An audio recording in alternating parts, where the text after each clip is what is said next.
What's up guys, it's your boy Milano Miguel, back at it again with another video. Today's episode 34 of season 2 of the AC Milan vlog series, so here we go.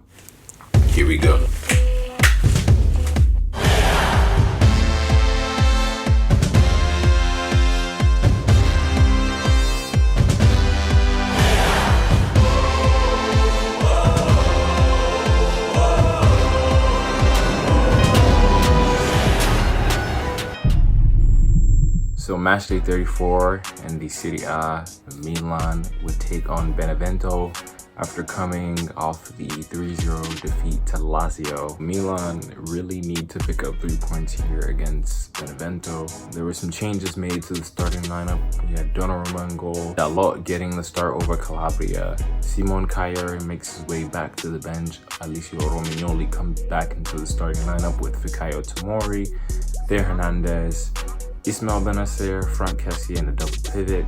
Alexis Salmakers, Hakan Çalhanoğlu, Rafael Leao gets the start over Ante Rebic, and Zlatan Ibrahimovic makes his return to the team. Now with that being said, I think Milan started off really well in this game. They controlled the pace of the game. Hakan Çalhanoğlu, who has been missing for quite a couple games this season.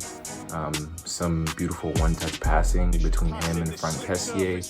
Alexis Salmakers with the assist, but Hakan Çalhanoğlu finds the back of the net in the 6th minute for Milan. Milan with an early goal. It looks good for Milan. Milan can then go on further, push up for another goal. We created a bunch of opportunities. I think that this first half was really good. Theo Hernandez having that one shot at the edge of the penalty area where Montipo performed a wonderful save. I've got to say that Montipo decided to turn into prime Gigi Buffon in this game, making a ton of saves. Ultimately, in that first half, I think Theo Hernandez had a lot of good attacking output to the team, running into the box, creating, space, or taking shots or making good passes for Milan to get into creative, dangerous opportunities for us to find the back of the net. Ismail Benacer, looked like his old Benacer self. Kind of a bit nervy and made some reckless, tackles. Ended up getting a yellow card in the 38th minute. Hakan Çalhanoğlu and Zlatan Ibrahimovic. Zlatan, he's been very vocal since he got here at Milan. And there's a clip where there's a 1-2 situation. I think Hakan decided to shoot instead of passing, and verbatim, Zlatan Ibrahimovic said, "I don't understand you." Yeah, it's very much a real thing. Sometimes you really don't understand Hakan's decision making.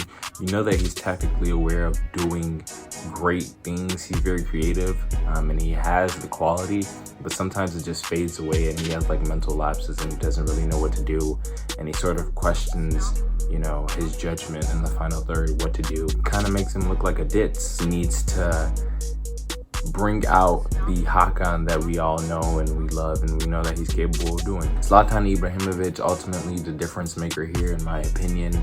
Just kind of gave the team that mental edge and that confidence. Unlucky to find the back of the net, had a bunch of opportunities. The one low-driven shot that he had at Montipo right before the end of halftime. Again, Montipo just came to play today. At the end of the first half, we had 10 shots, 6 on target. We created plenty of opportunities, but we weren't clinical enough. So halftime comes, Padre Pioli decides that he's gonna take off Ismail Benacer and put in Sandro Tonali, which I think was the right substitution. It just gives a new sense of urgency in that midfield and, put some more creativity.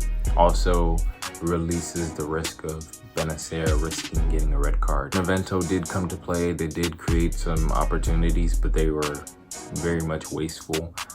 They had a bunch of shots that just went wide. Donnarumma made a couple of saves. It wasn't until the 60th minute where Milan would find the back of the net again. Theo Hernandez trying to get Ibra to score a goal, but Ibra was not able to. Ibra had the shot and it was parried by Montipo, but Hernandez gets the rebound and tucks it into the empty net.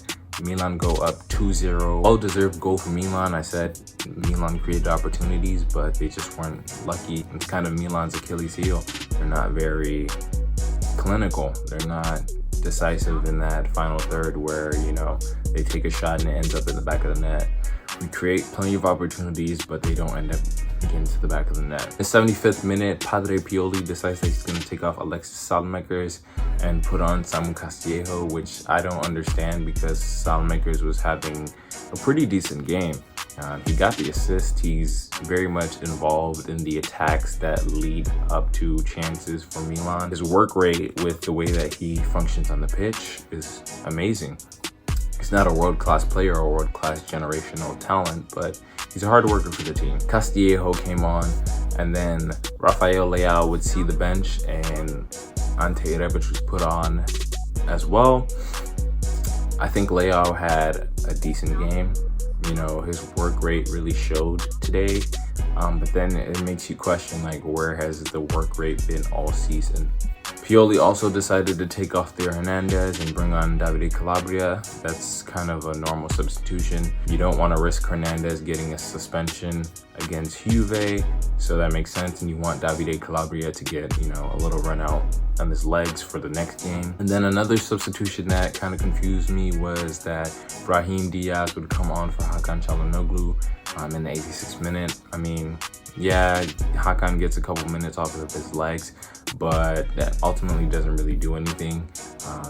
And a lot of us have been questioning why, you know, Haug hasn't gotten any minutes. This was the perfect game for Haug to get a couple of minutes and get a little run out. Samu Castillo would get a yellow card in the dying embers of the game, which means that he will be suspended against Juve, which will be on Sunday.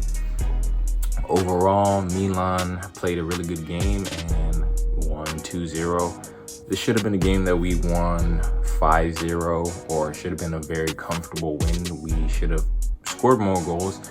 But again, Milan has been quite wasteful and lacking in that final third.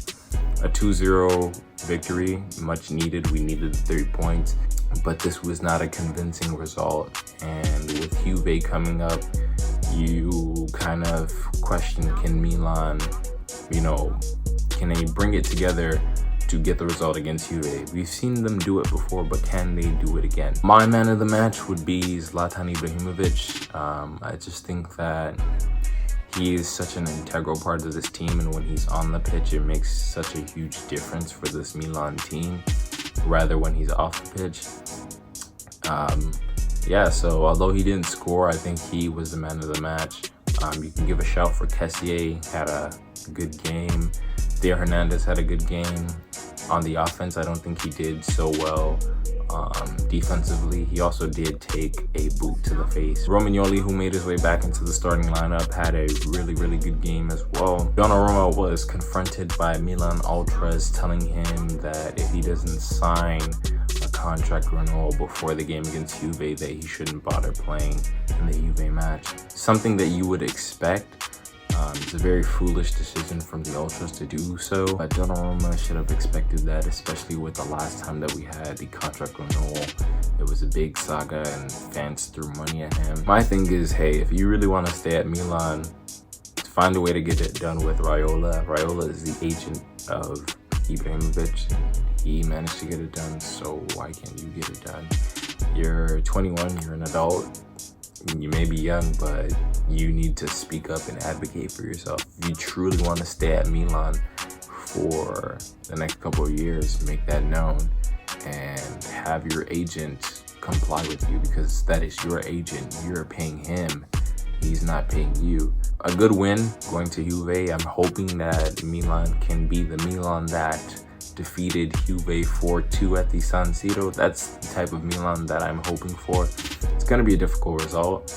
I'm not really expecting a win. A draw would be favorable, but a win would be absolutely massive, and that would kind of get our foot creeping into the door for this top 4 race. Atalanta dropped points. Juve didn't drop points because Udinese just bottled the game. Top 4 race is up and running. We're all fighting for it. Us, Napoli, Juve, Atalanta, everybody's fighting for it. And Lazio are not far from the pack, so every game counts from here on out. If we can get 3 points from every game, which would be great, but is that ideally what's going to happen? Probably not. Let's just take it one game at a time. Let's get our minds right for this game, and hopefully we can say at the end of the season that we have made top 4 and we make our way back to the Champions League. But that's all I have for you guys. Forza Milan and peace.